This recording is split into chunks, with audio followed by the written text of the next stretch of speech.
Welcome back to my channel. I'm Traven, and in today's video we're once again looking back at everything I read in the past week.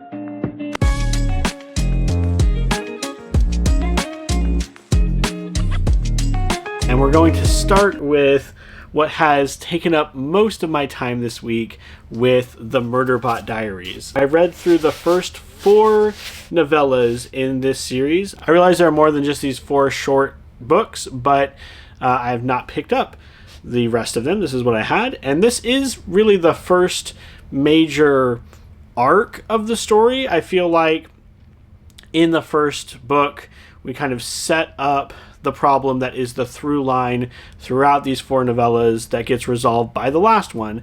And I've been talking at various places about how much I appreciate the way that these books have a complete story within each individual volume and also manage to tell an overarching story in the background.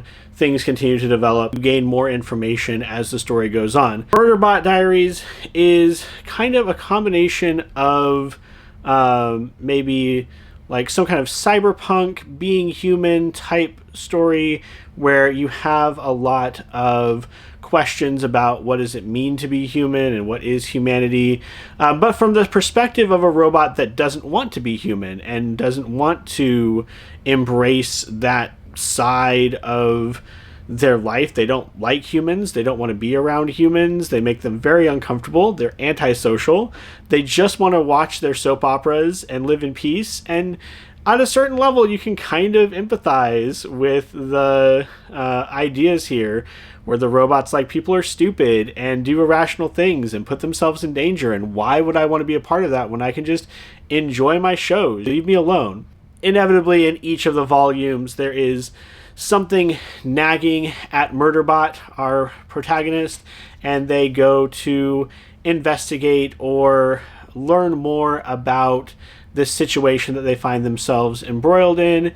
There's a lot of like corporate espionage in here. There's one volume that feels, at least at the start, very much like a haunted, derelict ship type of situation, and others that feel more like classic mysteries. You have characters pop in and out of any given volume because part of Murderbot's trajectory is just like trying to keep a low profile and trying to keep moving, so it makes sense that characters don't stick around for multiple volumes, or not very many characters stick around for multiple volumes. It also makes it to where I think this is the best way to consume the story, as 4 novellas. I know that more recent releases have doubled up on the stories and released them that way, but I do think that this was intentional. It was 4 short, interconnected stories. Each one feels complete. Each one tells a little bit of a jump in the overall narrative and then ties it back in at the end. I think my ratings for this went 4 stars, 5 stars, 4 stars, 5 stars. So it was always entertaining on the upper levels of my scale. That rating mostly varied because of my enjoyment of any given story. So there were certain characters I really liked and their interactions with Murderbot were really funny. And there are certain characters that were a little bit too on the nose, maybe felt a little bit too forced or like were pushing the story in a direction that felt more obvious. But again, overall, I feel like this is a great exploration on humanity. What does it mean to be human? What does it mean to have your own autonomy, your own free will, and what will you do with that? And why do people suck and you don't want to be around them? So all of that wrapped into this. Very funny, very poignant at times, but always well written and always engaging. Early on this week, I read Sun Eater, which I had on loan from our library. This is a story of a girl who inherits a guitar from her grandfather, I believe, and it's also possessed by the ghost of her grandfather, who made some sort of deal for talent with a demon of sorts. It's a little unclear, but they have to produce an original song for this demon that's trapped in like a recording device.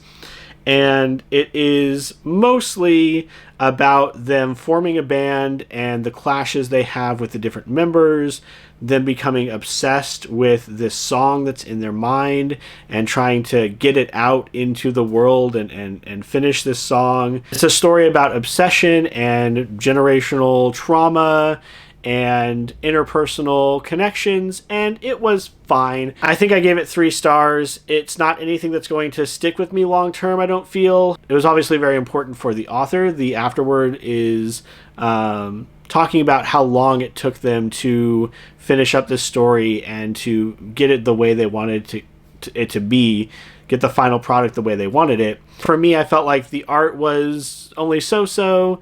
The character interactions were fine. The ending is okay. And just nothing about it really stood out to me. I don't think there's anything there that's going to stick with me long term, unfortunately.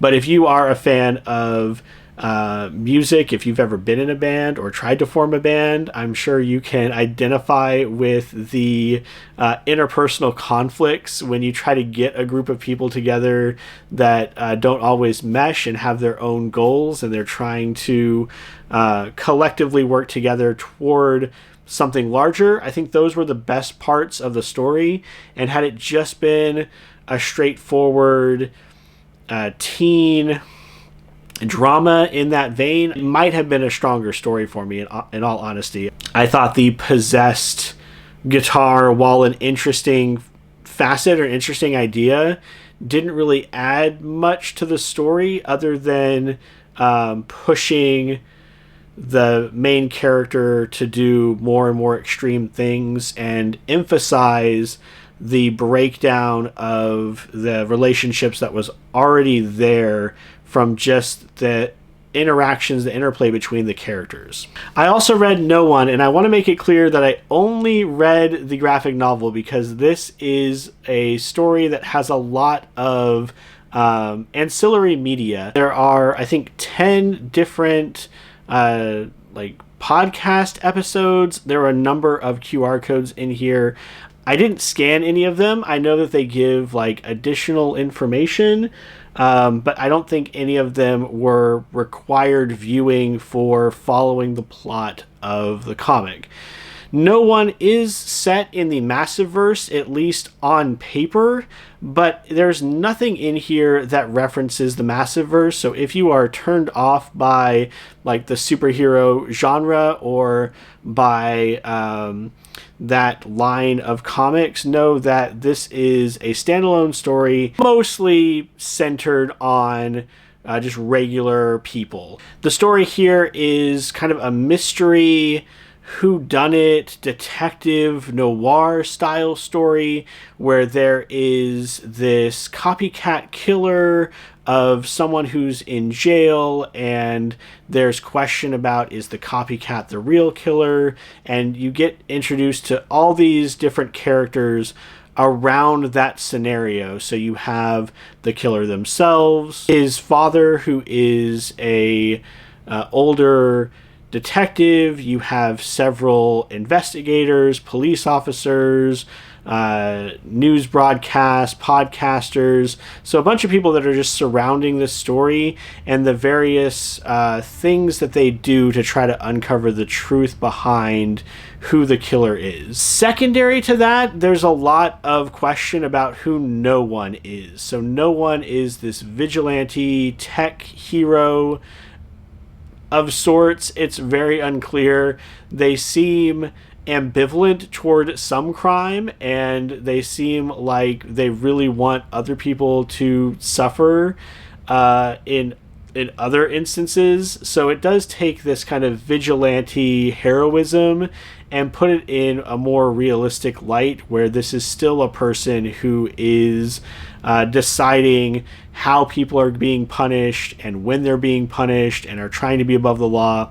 In fact, one of the lines from I think the very first issue here is, "No one is above the law and I am no one." So it takes that vigilante hero trope and kind of puts it in a more realistic light and makes you think, is this really what we want to do? The story culminates in like mass hysteria as this preemptive self-defense law goes into effect for the city. And again, it is portrayed in a way that is overall fairly realistic. If you were kind of turned off thinking that this is part of the Massiveverse, and you know the Massiveverse from like Radiant Black, Inferno Girl Red, Rogue Sun, all these superhero titles, know that this feels much more like a CSI or a Law and Order type of vibe. There's a lot of just characters sitting around talking,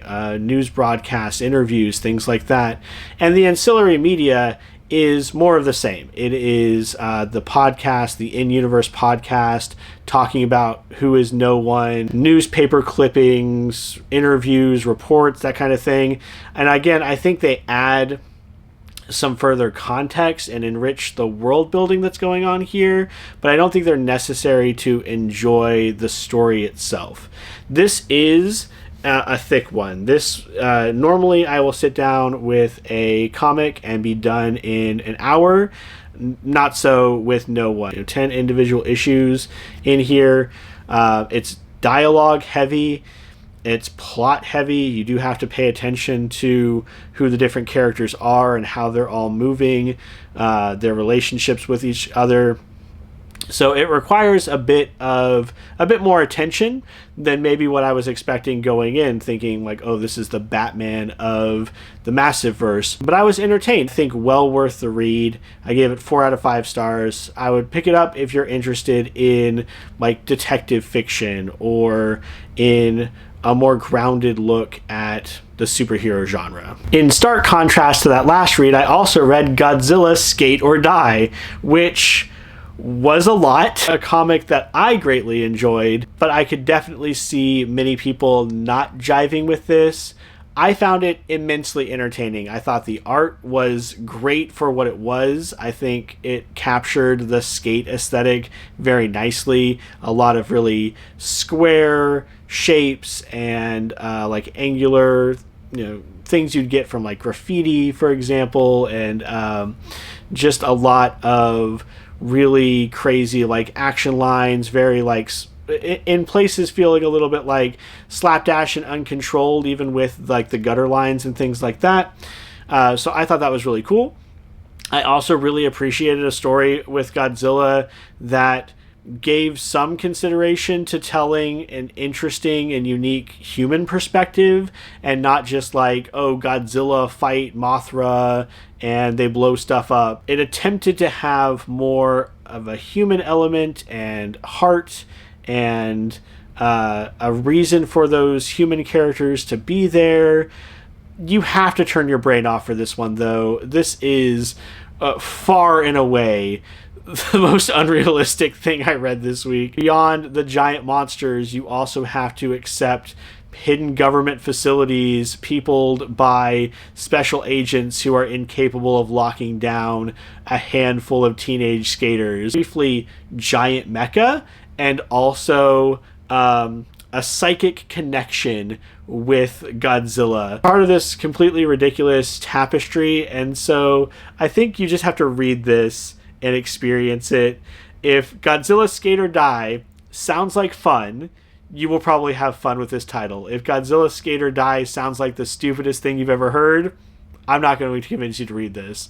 But I definitely enjoyed the ride, and I would recommend it. I gave it 4 out of 5 stars. Finally, I did read House of Slaughter Volume 5, The Butcher's War. So I was looking back over my other House of Slaughter titles, and it seems like the odd numbers so far, 1, 3, and 5, have all been centered around this character, his backstory. I mentioned last week that I thought this was still taking place in the past of our current timeline, but that's not the case. This is current with what's going on in Something Is Killing the Children.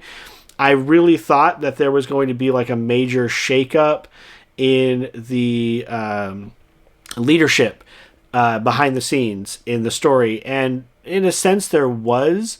but nothing that's going to, I think, greatly impact the main line as much as I thought it was going to going into this story. So this is following Jace Boucher, who is a member of, is it the House of Butcher? Butcher House, something like that. But it's a separate entity from the House of Slaughter under the umbrella of the Order of St. George, which ties back into this like dragon slaying story. So obviously we're 5 issues deep into what is essentially like extra information for a completely different comic. This is all additional world building for Something is Killing the Children. And so we're dealing with a lot of characters that have already been established. This is not something you should just pick up if you are curious to see what's going on in Something is Killing the Children. The number of characters they have here that they don't bother explaining who they are, what their motivations are, what their relationship with each other is staggering. It is expected that you have read what came before it, but if you have read that, then I think this is a very exciting climax to the story that we've been getting on and off throughout the House of Slaughter series. 4 out of 5 stars. You have to be caught up, but it was very good. Let's talk about what I might read in the next week. I am still working through Empire of Silence. I'm hoping that next week I'll have some additional time to listen to that as I get some work done around the house. I'm still like 20 hours away from finishing that book, from finishing that audiobook. Some things I already mentioned last week that I didn't get to this week. The Glittering Edge, which is my only Fairy Loot book. I don't want to start a backlog again, so this is high on the priority list. The second Dungeon Crawler Carl book, which is something that I really like to prioritize getting through over the summer, is also high on the list, and I think might be the first thing I reach for because it's something that's like dumb fun, and I think will be a good follow-up from Murderbot Diaries. It's hitting the same kind of tones, just with the fantasy lit RPG genre.